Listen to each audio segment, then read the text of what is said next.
नमस्ते दोस्तों, सभी एआई और मशीन लर्निंग इंजीनियर्स का स्वागत है। तो आपका अगला टेक्निकल इंटरव्यू आने वाला है, राइट?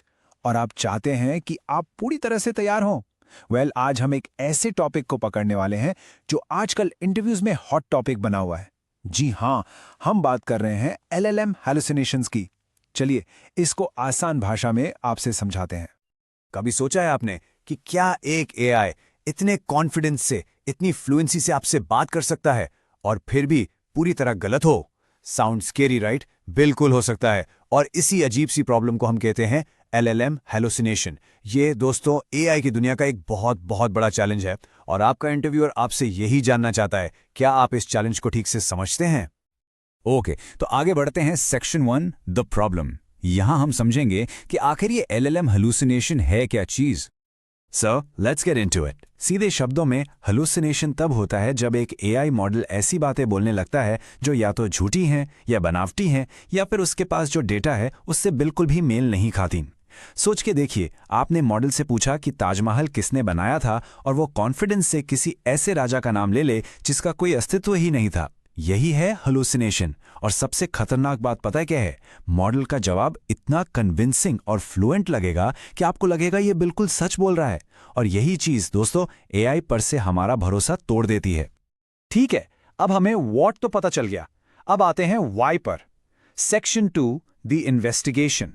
चलिए इसके 4 मूल कारणों को जानते हैं। तो इसके पीछे मूलतः 4 वजह हैं। पहला है पैटर्न ओवर रिलायंस, मतलब मॉडल फैक्ट्स को नहीं बल्कि शब्दों के पैटर्न को रट्टा मार लेता है। उसे लगता है कि ए के बाद बी आना चाहिए, भले ही फैक्चुअली सी आना हो। दूसरा कारण लिमिटेड कॉन्टेक्स्ट। अगर आप मॉडल को अधूरी जानकारी देंगे तो वो गैप भरने के लिए खुद से कुछ भी जोड़ देगा। तीसरा, आउटडेटेड नॉलेज।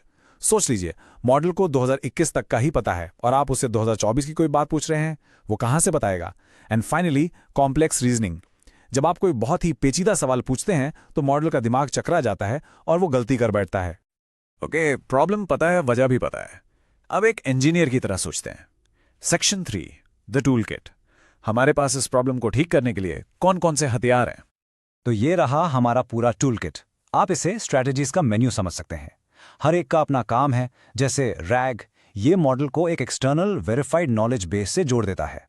फिर है प्रॉम्प्ट इंजीनियरिंग, जिसमें हम मॉडल से सही तरीके से सवाल पूछना सीखते हैं।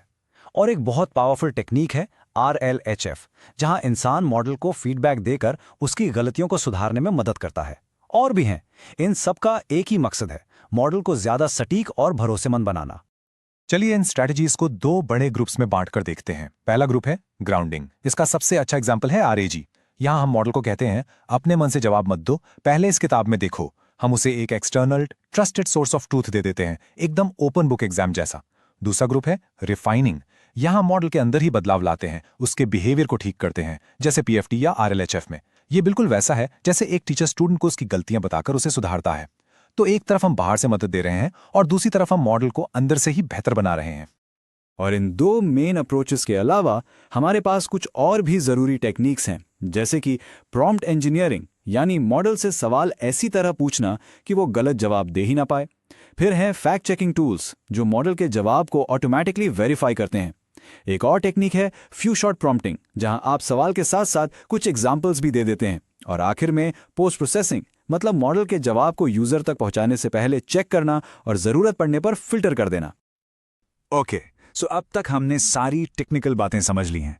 अब आते हैं आखिरी और सबसे जरूरी हिस्से पर। Section 4, your interview takeaway. इस सारी नॉलेज को इंटरव्यू में यूज कैसे करना है। एक बात हमेशा याद रखिएगा, इंटरव्यू में सिर्फ ये मैटर नहीं करता कि आपको क्या पता है, ये भी मैटर करता है कि आप अपनी बात को कैसे रखते हैं। सिर्फ फैक्ट्स बता देना काफी नहीं है। एक पावरफुल आंसर के लिए एक स्ट्रक्चर का होना एब्सोल्युटली जरूरी है। एक वेल स्ट्रक्चर्ड आंसर ही इंटरव्यूअर को इंप्रेस करता है। तो ये रहा आपका 3 स्टेप गोल्डन फ्रेमवर्क। जब भी इंटरव्यूअर आपसे हैलुसिनेशन पे सवाल करे, बस इसको फॉलो कीजिए। Step 1, define and describe. सबसे पहले बताइए कि ये है क्या। Step 2, explain and analyse. फिर समझाइए कि इसके पीछे के कारण क्या हैं। और स्टेप 3, सॉल्व एंड स्ट्रैटेजाइज। आखिर में इसे आने वाले सॉल्यूशंस यानी मिटिगेशन स्ट्रैटेजीज पर बात कीजिए। सिंपल, क्लियर और टू द पॉइंट, बिल्कुल वही स्ट्रक्चर जो हमने अभी डिस्कस किया। और इस कोड को देखिए, a great engineer doesn't just build models, they build reliable and trustworthy AI systems. कितनी गहरी बात है ना? आपका रोल सिर्फ कोड लिखना या मॉडल ट्रेन करना नहीं है। आपका असली काम ऐसे AI सिस्टम्स बनाना है जिन पर दुनिया आंख बंद करके भरोसा कर सके। रिलायबिलिटी और ट्रस्ट, यही आपकी सबसे बड़ी जिम्मेदारी है। तो इस सेशन को खत्म करने से पहले मैं आपके लिए एक सवाल छोड़कर जा रहा हूं। इंटरव्यू तो एक स्टेप है, उसके आगे एज एन AI इंजीनियर आप इस दुनिया को ज्यादा रिलायबल और ट्रस्टवर्दी AI देने में कैसे मदद करेंगे? ये सवाल सिर्फ इस इंटरव्यू के लिए नहीं, ये आपके पूरे करियर का मिशन होना चाहिए। इस पर जरूर सोचिए।